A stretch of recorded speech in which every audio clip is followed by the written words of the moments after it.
Amado irmão, querido amigo, eu sou Odaí e a partir de agora estou trazendo mais uma palavra do Senhor para a sua meditação.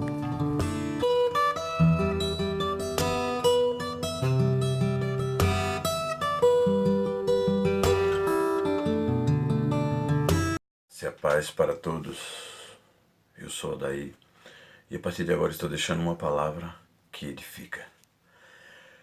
Meus queridos irmãos, meus queridos amigos, vou deixar um versículo que se encontra em Mateus capítulo 12, o verso 34. A minha voz um pouco baixa, um pouco grave, para quem me conhece, além do normal, é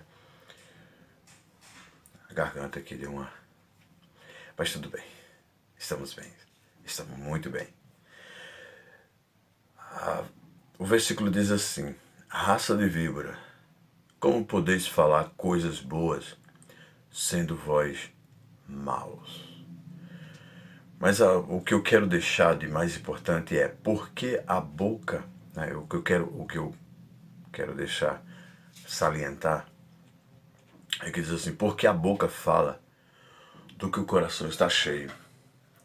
Isso é uma verdade, sempre foi uma verdade. O Senhor deixou aqui salientado sobre a questão do reino espiritual, é que não há de forma alguma como você viver de forma saudável, falar de forma saudável, proceder de forma saudável, se você não vive arraigado na Bíblia. E o que eu quero dizer com isso é porque assim, muitas pessoas, não é um nem dois, é muitos, quando se trata de estar na igreja, da calçada da igreja para dentro, ou conversando com os líderes da igreja, né, aqueles a quem a gente considera maioral da igreja, a nossa palavra sempre é uma palavra mais, entre aspas, santa, mais separada, mais saudável, é uma palavra mais limpa. Mas quando a gente está conversando em casa e com pessoas muitas vezes que não são da nossa fé, ou pessoas mais próximas, mais íntimas, nós temos a tendência de ser relaxado nas palavras. E eu quero te dizer nessa manhã que esse relaxado na palavra, essa intimidade que nos deixa muitas vezes muita vontade, que nós falamos coisas que não convém, ela quer dizer uma coisa. A parte B aqui diz assim, ó, porque a boca fala do que o coração está cheio. A princípio o Senhor Jesus falando aqui, ele diz o seguinte: como podendo ser mal, podeis falar coisas boas? E eu quero te fazer uma pergunta. Eu quero abrir aqui um parênteses, abre aspas. Não posso ser chato? Eu estou falando eu estou me colocando na situação para que você não se sinta ofendido. Eu sinceramente não me importo muito. Porque onde a Bíblia fala, eu me calo. Onde a Bíblia me repreende, eu aceito. Onde a Bíblia diz que eu estou errado, eu tento me consertar. Então eu vou dizer para você o seguinte: como posso eu não ser chato? Ou como pode você não ser chato se você quer viver a Bíblia? Por que alguém te chama de chato quando você quer viver e falar as coisas da Bíblia, as verdades bíblicas? Como é que você não pode ser chato se você só quer viver o bem, você só quer fazer as coisas boas? Você tem que ser chato, sim. Não queira ser popular. Aliás, você faz tudo para ser popular, mas tudo que você leva o nome não é de popular, é de aceita tudo. E o Senhor Jesus não aceita tudo. Ele aceita aquilo que a Bíblia fala. Aquilo que a Bíblia não fala, ele diz que não aceita. Você chega na casa do irmão, e só porque o irmão só fala das coisas bíblicas, você se chateia e chama o irmão de chato. E diz que o irmão, não vou na casa do irmão, mas é chato, só fala dessas coisas. Eu vou falar de quê? De bar? Eu vou falar de quê? De mulheres? Eu vou falar de quê? Da vida dos outros? Eu vou falar de assassinatos? Eu vou falar de coisas fúteis ou inúteis? Não, eu vou falar do que está escrito.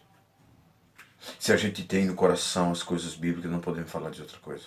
Se a gente tem no coração as coisas santas, não podemos falar de outra coisa.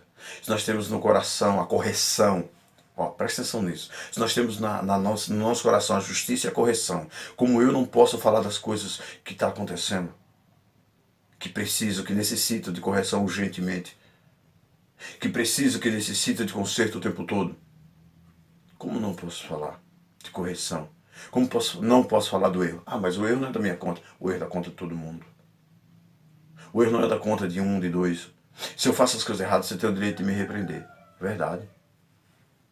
Você sabia que se alguém fizer alguma coisa, isso na lei brasileira, se você fizer alguma coisa, na lei civil, se você fizer alguma coisa errada na rua, e alguém for lá e denunciar o delegado, você pode ser preso. Se alguém testemunhar contra você, em juízo, você pode tirar a cadeia. Você sabia disso? Não sabia, né? A lei de Deus é a mesma coisa. A lei do Espírito é a mesma coisa. A lei da vida é a mesma coisa. Então não se preocupe se você chegar numa casa e o irmão estiver falando, ah, mas a Bíblia diz assim, tal fulano faz assim. Não se preocupe não, ele está certo. Se você não aceita, se você não tem como correto, faça alguma coisa, estude um pouco mais a Bíblia. Leia um pouco mais e ore sobre o que você está lendo. Não vá pela cabeça de A ou de B, porque, ah não, a vida dos outros, ah ninguém manda a minha vida. Ninguém manda a sua vida. Aliás, manda sim, você não tem livre-arbítrio. Essa palavra é uma mentira que jogaram nas igrejas. Satanás jogou dentro da igreja e os irmãos, preguiçosos para ler, preguiçosos para orar, preguiçosos para meditar, aceitaram. Livre-arbítrio não existe. Se livre-arbítrio existisse, você fazia o que você quisesse dentro da igreja. Quando a igreja começa a fazer o que ela bem pensa, bem que ela bem quer, sabe o que acontece? Você retira a ação do Espírito dela. Você sabia disso? Se você tivesse livre-arbítrio para viver na vida, você poderia fazer o que você quisesse. A lei e a justiça não poderiam intervir na sua vida. Homem, pare com isso. Mulheres, pare com isso. Leia, medite sobre esse assunto e não aceite isso. Ah, mas foi o meu pastor que disse. Então, se você concorda com o seu pastor numa mentira dele, você é conivente com a mentira do seu pastor. Você sabia disso? Pare com isso. A Bíblia não diz isso. Se Jó tivesse livre-arbítrio, ele não tinha passado o que ele passou. Se Jonathan tivesse livre-arbítrio, ele não tinha ido, em vez de ir para Nínive, foi para Tarcísio, o Senhor não tinha feito o que fez com ele. Obrigado ele voltar. Se Davi tivesse livre-arbítrio, ele não tinha sofrido a pena do que ele passou, do que ele viveu, do crime que ele cometeu com Batseba. Meu irmão, pare com isso. Ore. Leia em primeiro lugar. Ore. Peça a Deus e peça ao único professor que pode lhe ensinar, o Espírito Santo de Deus. E nessa manhã fica a dica. Não pense porque você está em sofrimento. Ah, porque o meu espinho no calcanhar. O Senhor me dava uma palavra no coração agora pela manhã. Perdoe por causa da garganta, como eu já falei. Estou bem ruim da garganta, mas isso não impede de falar. Que era um espinho no calcanhar, não um espinho na carne, um espinho no calcanhar. E eu e você hoje precisamos desse espinho no calcanhar para sobreviver e estar na presença do Senhor. Porque sem esse espinho no calcanhar, você sabe onde eu e você estava. Nessa modernidade, nessa tecnologia, nesse corre-corre da nossa região, do nosso Brasil atrás de dinheiro, porque o governo está tirando mesmo. E nós não temos outra saída, a não ser correr atrás para sobreviver. Para poder ter um celular, para poder ter um computador, para poder ter uma roupa melhor. Porque tudo que a gente tem, o governo está tirando, você sabe disso. Mas não podemos esquecer que Deus existe de fato e de verdade e que Ele diz que nós devemos juntar tesouro. Mas lá onde a traça não come, onde a ferrugem não corrói e onde o ladrão não rouba. É lá que devemos estar juntando tesouro e não aqui. Aqui os ladrões vão roubar. Porque se o governo não tirar, o ladrão vem e tira. E a justiça não pode fazer muita coisa. Por causa das leis que nós temos. Então ficamos arraigados na Bíblia. Lembre-se que se você está andando em terreno hoje, terrenos de pedregulhos, terrenos íngremes, terrenos escorregadios, terrenos cheios de espinhos, escabrosos, né? Você está, como diz, você está talvez até no vale da sombra da morte. João 16:33 diz assim: no mundo tereis aflição, ou aflições, está no plural. Mas tenha de bom ânimo. Eu venci o mundo. Então por que a gente está preocupado? Se esse espinho na carne do qual você tem é dolorido, não é na carne, é no calcanhar. É na junta. Sem esse espinho você estaria servindo a Deus. Você estaria aos pés do Senhor, você estaria clamando, você estaria orando. Sinceramente, creio que não.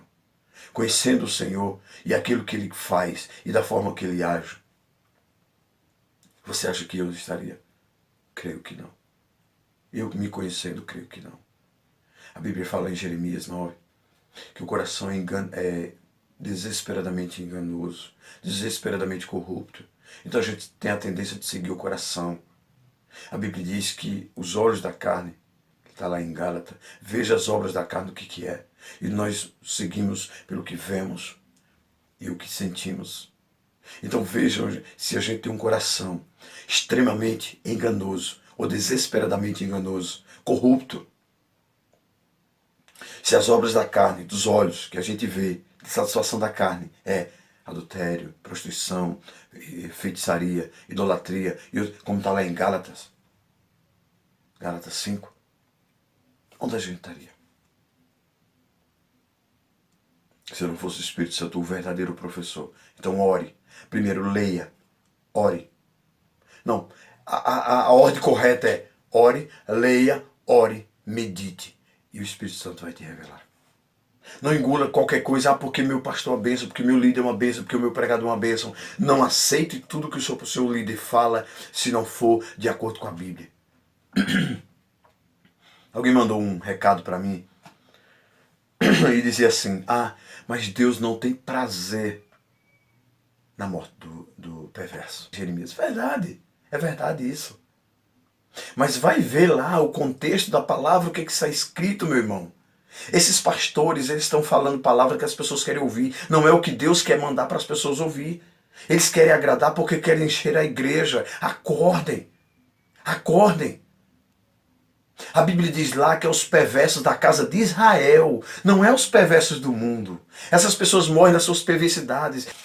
Que essas pessoas maus, incrédulas, blasfemos, falando mal daquilo que não entende, eles são perversos e nas suas perversidades eles matam e morrem. Eles morrem nos seus erros. Nas suas perversidades eles matam e também morrem. Eles nasceram como brutos irracionais, diz lá a palavra, como brutos irracionais nasceram para isso. E os pastores não falam. Porque eles têm compromisso com a igreja. Se ele não fizer isso, a igreja não me enche. Porque a palavra é dura. Essa palavra aqui de manhã, de Mateus 12, 37. O 34, perdão.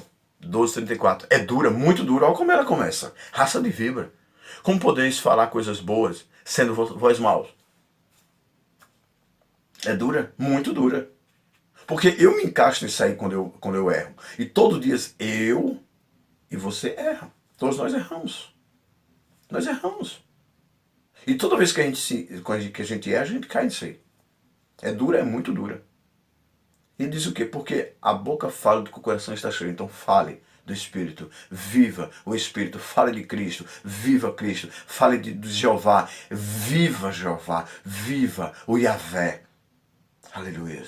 Viva Yahvé. Viva o seu sopro santo. Viva o seu Machia. Viva o seu Machia. Viva o seu Cristo. Não só fale, viva. Lembre-se, está escrito.